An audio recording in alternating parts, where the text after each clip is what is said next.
A lot has happened in West Asia in the past week. A whole lot.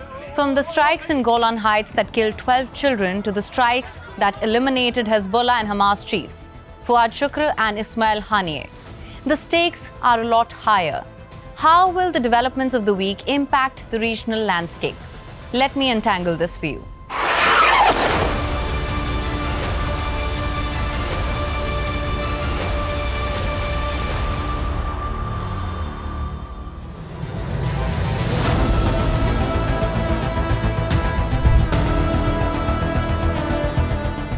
The recent escalation started with the strikes on Israeli-occupied Golan Heights on the 27th of July.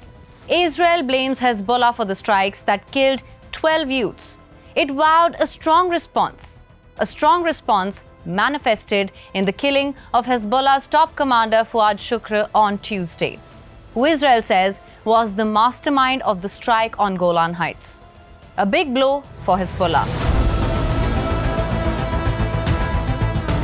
In a successive blow on Wednesday, Iran's Revolutionary Guards Corps reported that Ismail Haniyeh and one of his bodyguards had been killed in a strike in Tehran.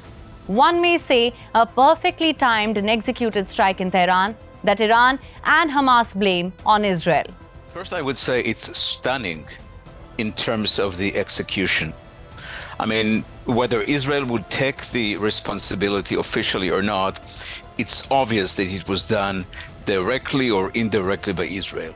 Israel has not acknowledged nor denied its role in the killing of Haniyeh. Even if Israel officially will not take responsibility, as I assume that would happen, Benjamin Netanyahu would make all possible ways to take credit for the operation.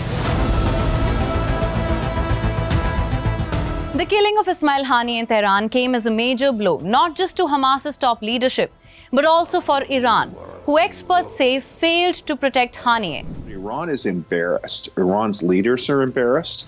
The Revolutionary Guard, which is an incredibly corrupt force, has a catalog of failures. You know, after the death of Qasem Soleimani, they shot down a civilian airliner departing from Tehran International Airport. The Israelis managed to steal 2 tons of nuclear documents from within Tehran, from a secure facility. It goes on and on and on. Meanwhile, the Revolutionary Guard controls 45% of Iran's economy. So there are some irrational factors here. This embarrassment and humiliation might lead to a response that is outside of Iran's strategic interests. The targeting of the upper echelon of Hamas and the axis of resistance was bound to raise further the specter of a wider war in West Asia.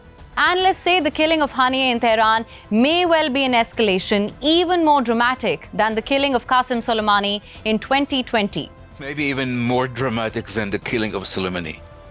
The killing of Soleimani was on Iraqi soil. It was in a moment of vulnerability. Essentially, he was flying from Damascus back to Iran via Iraq. Here, it was a leader, a guest of the Islamic Republic of Iran inside Tehran, inside the capital. So in many ways, it's even more dramatic, even though it's not an Iranian personality, Iranian leader, but nevertheless, in terms of the drama, in terms of it's as I said before, it's stunning. And as expected, on Thursday, Iran's Supreme Leader Ayatollah Ali Khamenei ordered harsh punishment for Israel. Some reports say that he ordered direct strikes on Israel. This raised the question, what sort of a response was Iran planning?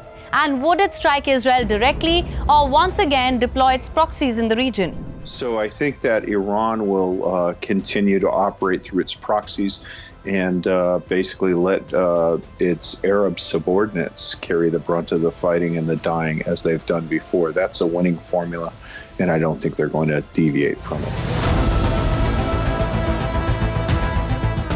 As predicted, on Thursday evening, Iran held a meeting with its armed proxies to prepare for a coordinated response. While fears of a wider war remain, Iran has vowed a calculated response. Be that as it may, it is Iran versus Israel now. I think Iran has no other choice but to respond. If attacking Iran is cost-free Israelis will repeat this type of terrorist attacks again and again. So the level of response is going to be proportionate, and it's going to be at a level to make sure that the pain is large enough to prevent this type of attacks. Again, under international law, if a country is attacked, the country has the duty, responsibility, and the ability to respond. And I think Iran will do that in the next few days. I think you will see a repeat of what you saw in April. Iranian ballistic missiles will land at Israeli military sites. Israel says it is prepared for all scenarios.